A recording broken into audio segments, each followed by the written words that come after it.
Ready for brand stories? Get inspired and learn from thought leaders, CEOs, business owners, managers, entrepreneurs, and experts who tell their brand stories and share their first-hand insights. Welcome to BrandsTalk.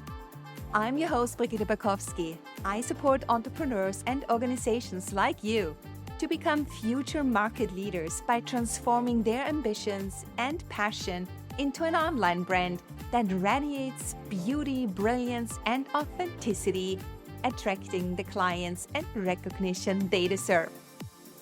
Let's get started and dive with me into the world of brands.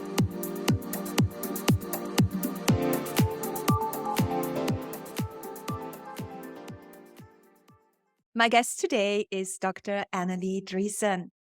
Dr. Anneli Driessen is a C-level master certified coach and metaphysical consultant, clinical counselor, spiritual healer, ordained metaphysical minister, author, and scholar of metaphysics and practical philosophy for over 35 years. Anneli is also the founder and CEO of the International Metaphysical Academy in Victoria, British Columbia, Canada, which she has established 13 years ago. Its mission is to facilitate high-level spiritual education for consciousness expansion through critical thinking, applied knowledge, personal responsibility, and love. Anneli has published many articles and lectures on spiritual-related matters. Her book, Spiritually Based Leadership, 7 Keys to High Performance, extensively covers many energetic laws governing our lives. I warmly welcome Dr. Anneli Driessen. Welcome to BrandsTalk. Thank you, Dr. Brigitte. I think we can leave the doctor out now. Yeah, we stop with the doctoring around. Anneli, I'm so glad to have you. I think we tried to get together already a few months ago, but now I have you here on my show. And I'm very curious, what inspired you to delve into the realm of spirituality and consciousness expansion? Well, it's a long story, as you can imagine. This didn't happen just at the moment I was born, but maybe it did, actually. My parents told me that I was insatiably curious, that I asked constantly why questions. And I had very early experiences and thoughts in my life when I looked at different religions. And I was very fortunate to travel a lot, even as a young person. And I was very curious about the faithful. They were so genuine. And I grew up Catholic. And I figured out that early in life that if there is an overall loving God, he would not make any distinction between cultures, between genders, between colors, between different religions. And that prompted me to ask a lot of questions. I remember even in school asking the priest when we had religious studies and about catechism and all this. And I often was the only one asking questions. But I had a number of experiences that were very powerful. And interestingly enough, I did not even remember them until fairly recently, because the whole issue of emotional connection to what we do is also something fairly recently I realized that when we do something of importance, like you, I mean, you're helping so many people with regard to their authenticity in their work and their being in alignment with their service and who they are. I remembered that when I was a little kid, I was about 7, as I recall, I was told that at the end of town, there was a house where Satan lived. Oh my I God. lived in a little coal mining town in Germany. And I remember we walked across the street, like we didn't even walk directly past this house. And I was just so curious where Satan would live. And it was actually the Lutheran church. And one day I snuck by there when no one looked, and I got in there because I wanted to see what Satan looked like. I was terrified. I don't know if you recall, because you're from Germany, I think also, or Austria. And Austria. Yeah, in those days, the churches were open during the day, and they had these big velvet heavy curtains before there was another door. And I remember my heart was pounding, and I thought, "Oh God, I'm going to be dead when I get in there." And so I walked through this curtain and I ducked. I kept myself real small because if Satan was there, I hope he wouldn't see me. But so I walked through there and it was still, there was no one there. And there were benches like in our church. And there was even a big cross. There were less flowers, less stuff, less ornate, but it even smelled like our church. And I was absolutely mortified, but also shocked because I thought, where is he? Where is Satan? And I wasn't staying there for long. It was just a few moments, and I just dashed out of there. As I said, I was just absolutely beside myself because I thought I'm going to hell now. But nothing happened, and there was no Satan, and there was nothing, and it was such a shocking experience. I didn't tell anyone until fairly recently. Can you imagine? Now at my age, I started to remember and think this, but looking back, analyzing it, I thought, God, what nerve did I have to do that as a child? Where I started early with my inquiry about truth, and it still is with me. And I think that started, at least as I recall, unless you may say I had some agenda already before I was born, which is possible, but not probable. I think my journey started very early, and because I traveled extensively with my dad as a teenager, I had the privilege to go to different countries and went into a mosque, went into a Japanese monastery, and so on. And I experienced the experience of others as they experience the divine as much as I could. And I was in awe and I was very touched. I also saw the corruption of the church leaders in different countries. And I don't want to go into that, but there is always a part of the man made control in the different religions.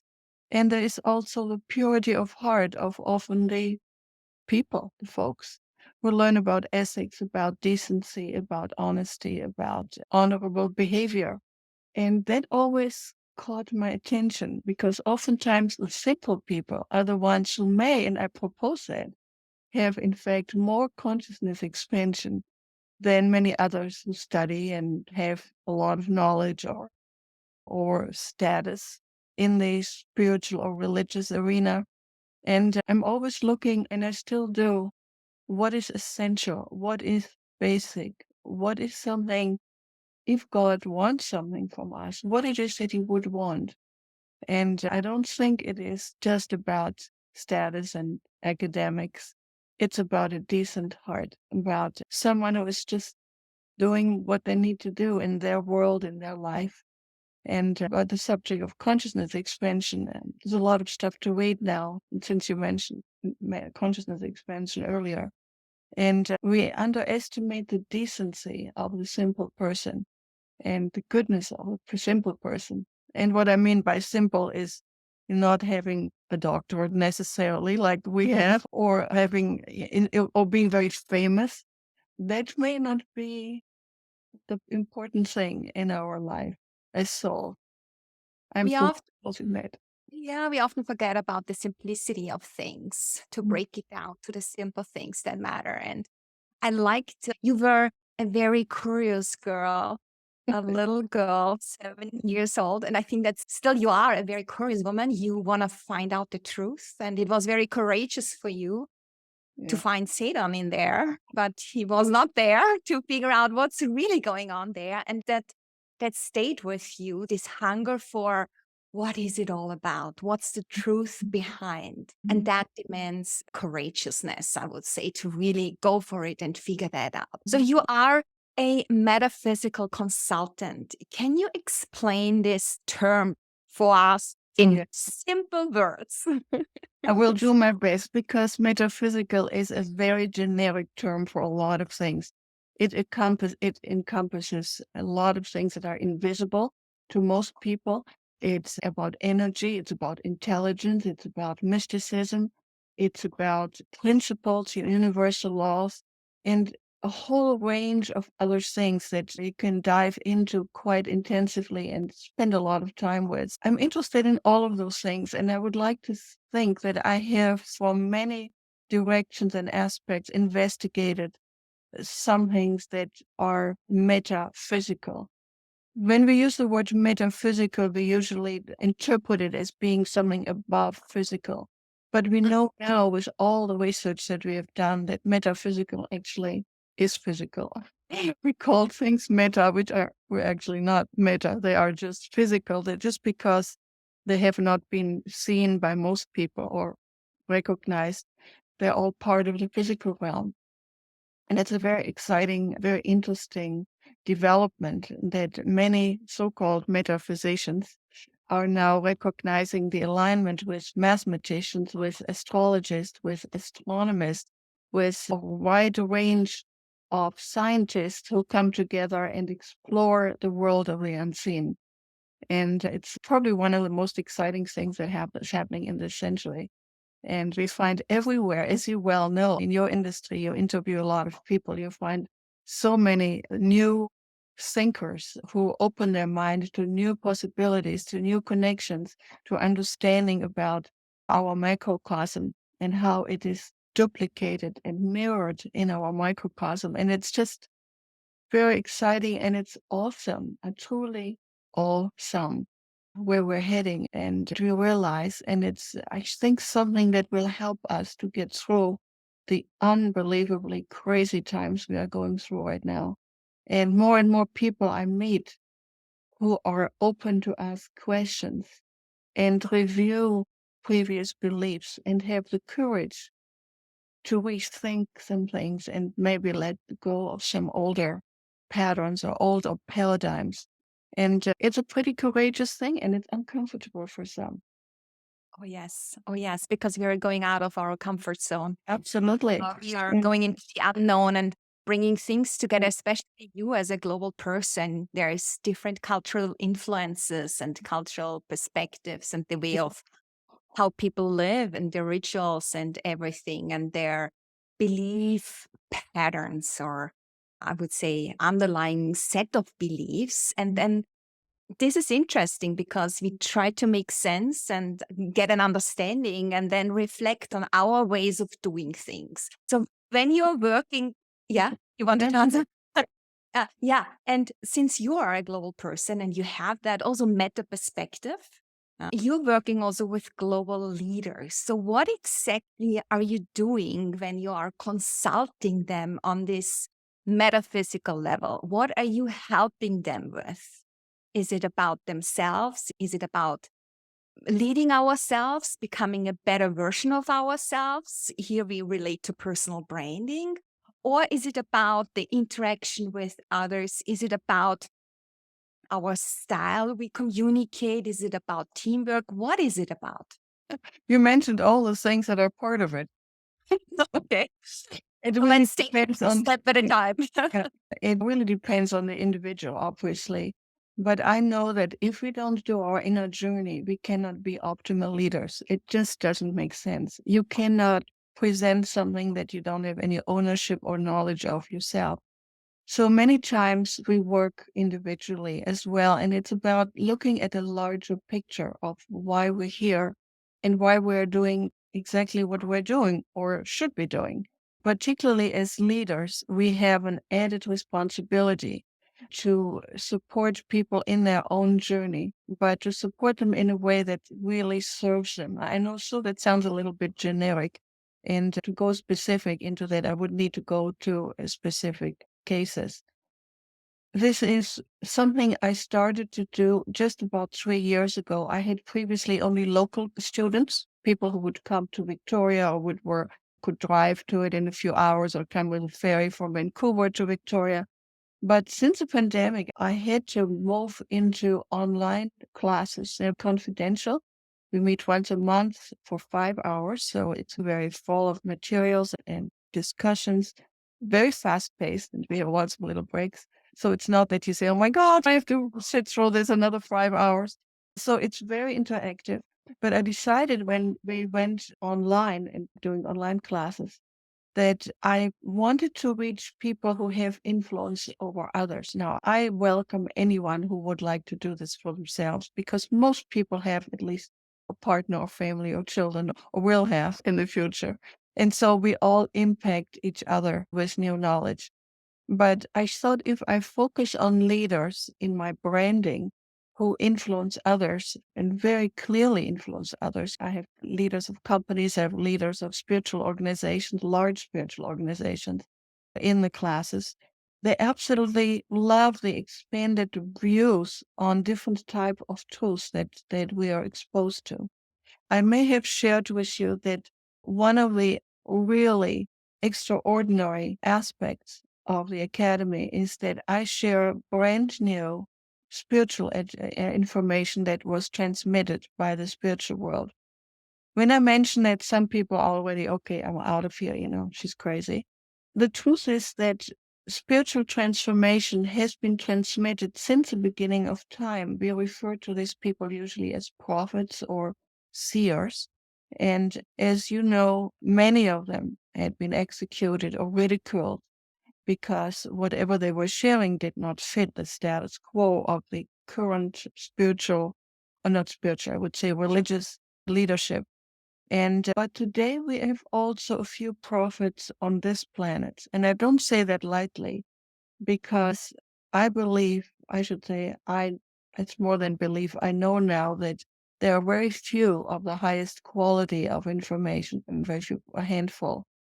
There are many others who share partial information, but unfortunately, many people are now into mediumship, into being psychic, being an empath, having all these things and really not having a knowledge where they fit in what category, what skill set they actually have. And they just say they can do everything.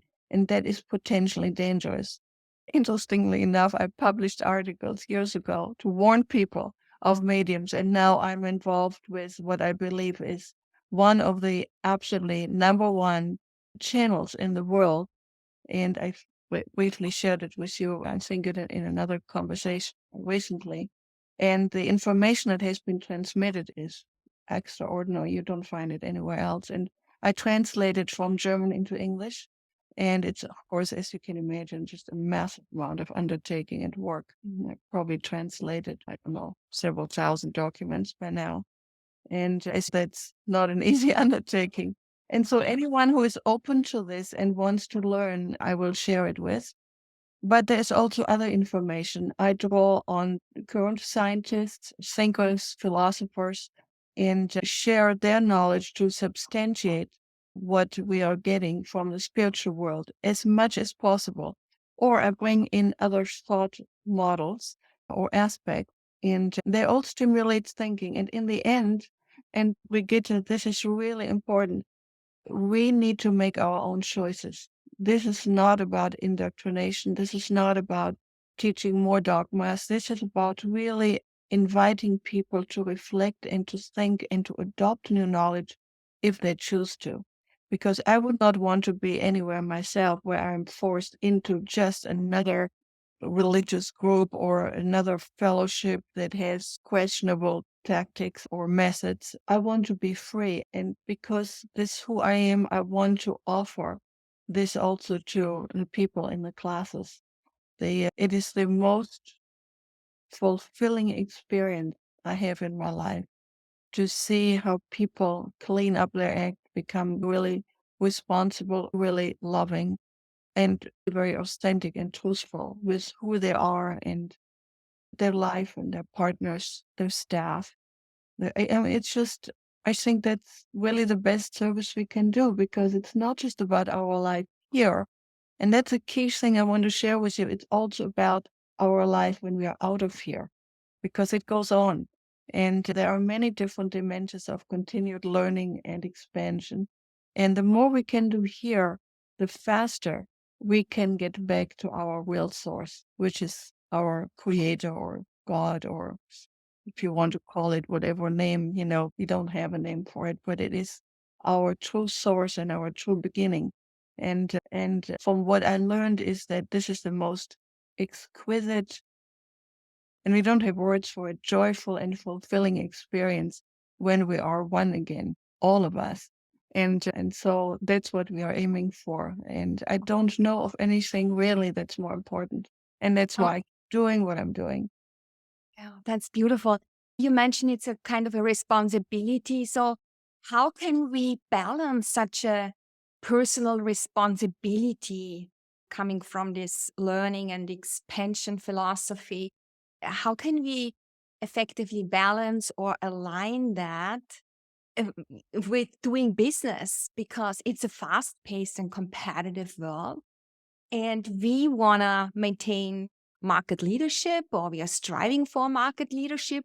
How can we combine that? How can we make sure we can integrate that? Yeah?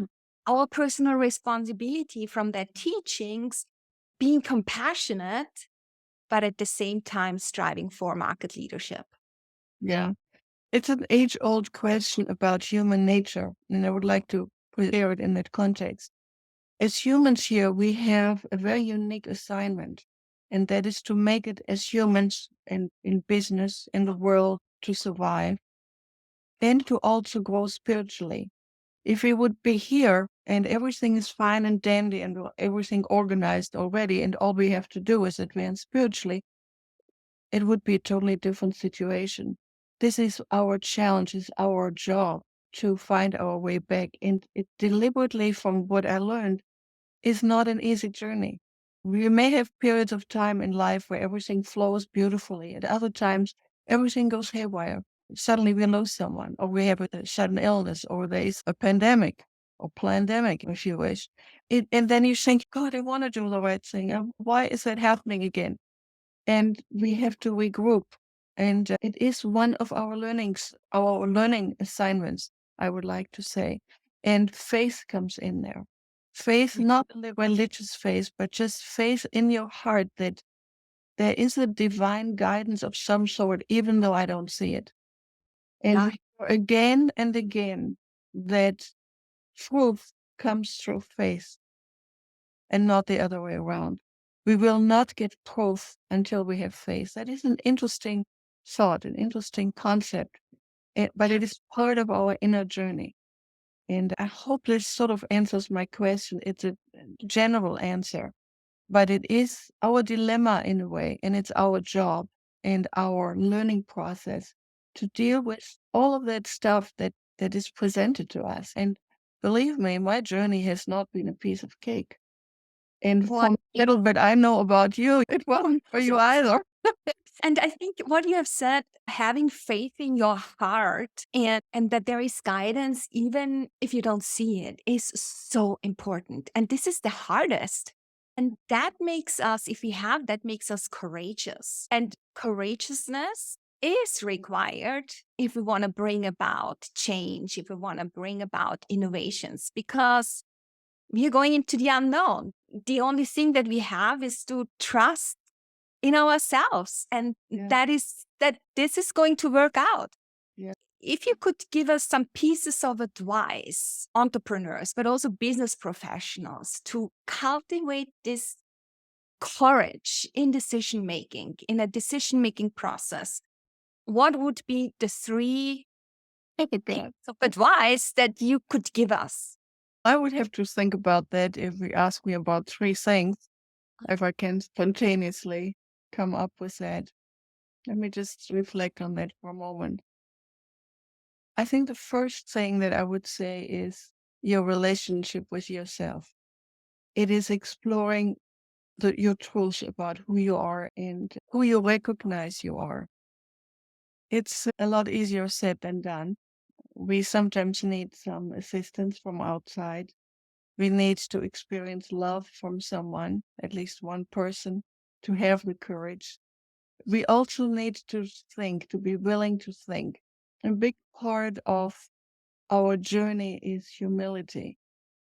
That is also something that needs to be acquired over time. There are so many little steps that I'm thinking of that need to be done. But I think the very first thing that needs to happen is your genuine desire to live your life purposefully. Even if you don't know yet what you do and where you're going and what it is, to just say yes to yourself, that this is your chance. Don't waste it. Do something. It doesn't matter what it is, really. If it is coming from your truth, from your goodwill, and for the betterment of yourself and all. I don't know if that answers your questions. I probably could write a book about it, but I think what's all part Other of it. book, yeah, Or no, another book. it But definitely it, answers my question. Yeah, absolutely. it's saying yes to yourself, your life, and Yeah. using it well, not just Mhm. consuming, not just making sure that everything, you can take, even at the cost of others. It's about you saying yes to whatever life is presenting to you in good faith again, and how you can contribute as well. It's Yeah. both. And even if you're in the hospital or being disabled, there's still something you can do, even if it's just a smile and thank you to the people, around you. There's always something that you can do no matter what. And and maybe that is the most important thing. And you reference the heart. The heart is the center of love that we understand, but it's also connected to the brain, and that's where our soul is located. So there is so much knowledge and so much that we can acquire to live a better life and make a better life for everyone. And I think that is the bottom line for what I do here, but with the expanded view of our life when we move on in the other world. Yeah, yeah, absolutely so true. And what I've understood now is that it's about love. It's also about self-love because we want to stay true to ourselves. That also means authenticity is important here. Yeah. It's being authentic and always striving for truth. And these are values. And how can now business leaders incorporate these values when it comes to their own brain? Because a brain stands for something, and the underlying values infuse meaning into our brain. And we can do that with storytelling in order to connect with our ideal clients.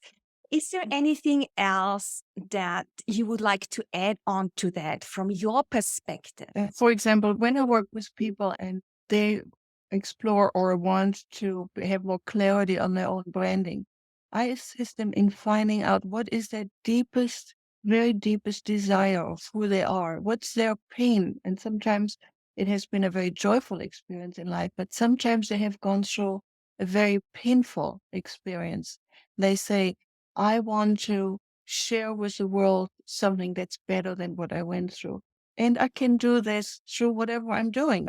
It doesn't matter if you sell flowers or computers or something. There is a core story that drives me to show up every morning and to be the best I can be in my service and with my product. Doing products at the highest level of safety, of aesthetics. That's all part of it. It's just as an example, right? Or services are really truly services that incorporate respect and honesty and all that. These are all the values that I help people to connect with. And what a difference it makes. You're a master in branding. I'm really not. I was looking at some history and I studied about branding, the roots and the development and the future and all this. Be happy to send you the article that I found. Because I thought, oh God, I don't really know anything about this interview and I'm going, I don't know much about branding. But it's a beautiful service that you do. And from what I understand, you bring that out in people too. What is it that connects them with their very core? And everything should flow after that. It's just stuff you do. But if you have the ownership, it just radiates through you, right? That's what I understand what you do. Is that correct? Exactly. And you know what? It's what you have mentioned before. Because you're so much into the topic, you're doing it already. Yeah. Branding is giving it a name to it as well. Mhm. And it's what you have mentioned is the pain that we went through and experience. And that becomes very often our purpose, why we are here. So it's your pain becomes your purpose. And that's what you help other people understand and help with. So to turn their pain into something into a gain, helping them to create something out of that and seeing that. And it's something within us. Mhm. I call it the inner beauty or the inner brilliance or both of it. We all have that. It comes in different shapes, in different forms. It can also be a disability.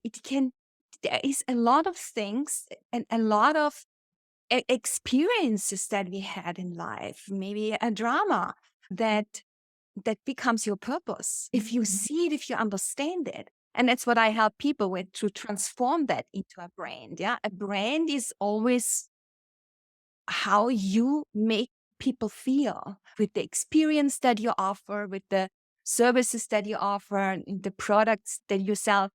And the feeling is that what connects your brand with your clients, right?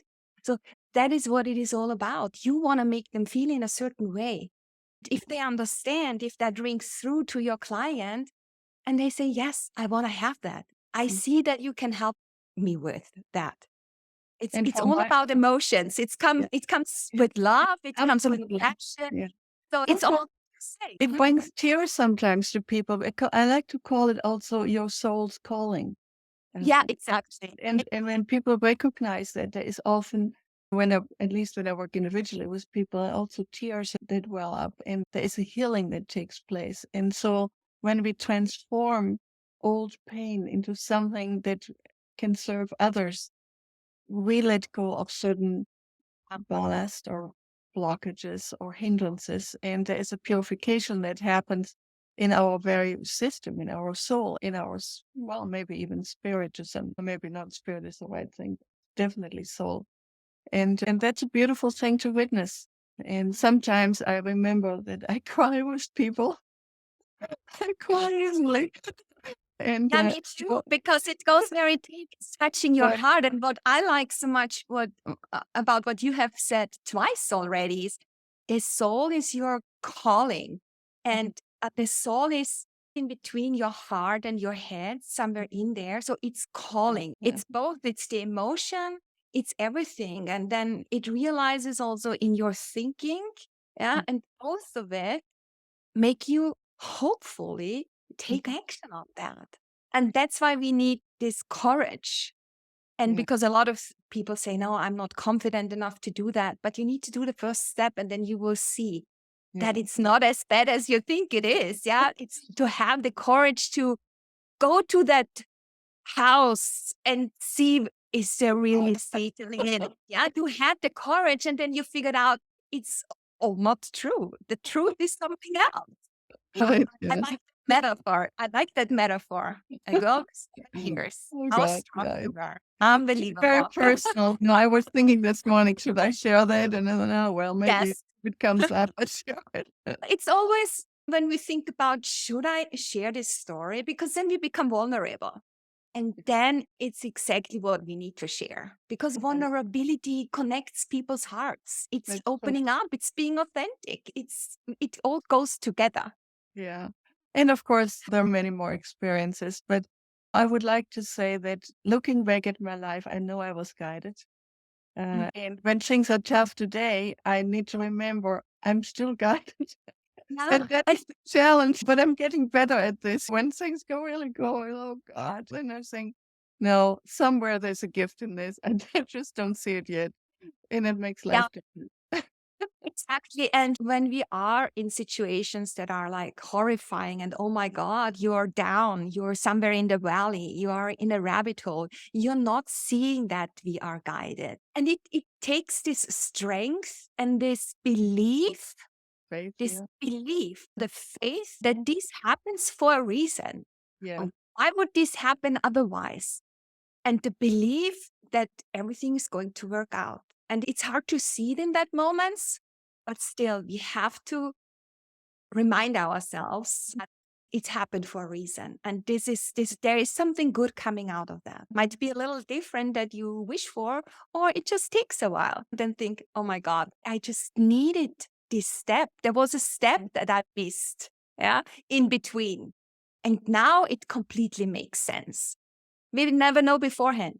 Only in hindsight, we see that this was the right decision, or this was the right path for us to go. It's always easier said than done. Always easier than when you are in the middle of the mess. Yeah. And then we need a podcast like this. People listen to, and then they find faith again. Yeah. Thank you so much, Anneli. This is wonderful. Is there anything else that you would like to add? Because we're almost at the end of our And show. I know these shows are always also have a business purpose. So I do start a new class September 23rd. And I only have a new class once a year. So if people want to explore it, please contact me and we meet before and see if it really is a fit for you, because it may not work for everyone. And it's a big commitment. It's a commitment into yourself, into your soul, into your life, into your big life, your bigger life. And it's really, I think, more important than most things we ever would think of. But anyway, thank you so much for having me on the show. And I wish you well. You have done some beautiful work. I looked at some of your interviews, and I wish you all the best with on your journey and how you're helping people get in touch with their core and what they're doing. Thank you so much, Anneli. But we are not done yet. I still have a word trap that we need to Uh-oh. do. So it's Uh-oh. part of every show. Uh-oh. All Word right. trap. I have no idea what that is. Go ahead. Oh God. Okay. I throw out a term and you just answer it with a sentence or a word that comes up top of mind. Okay, go for it. Story. Story. Story comes to mind. Story. What an interesting word. Never really thought about it. Like Stories this. we look at for different ways. They can be for entertainment. They can be a truth. They can be deceiving. It's a very rich word that could have many aspects to it. It also can be numbing. A story can be taking us away from truth. There are many aspects of stories that need to be explored.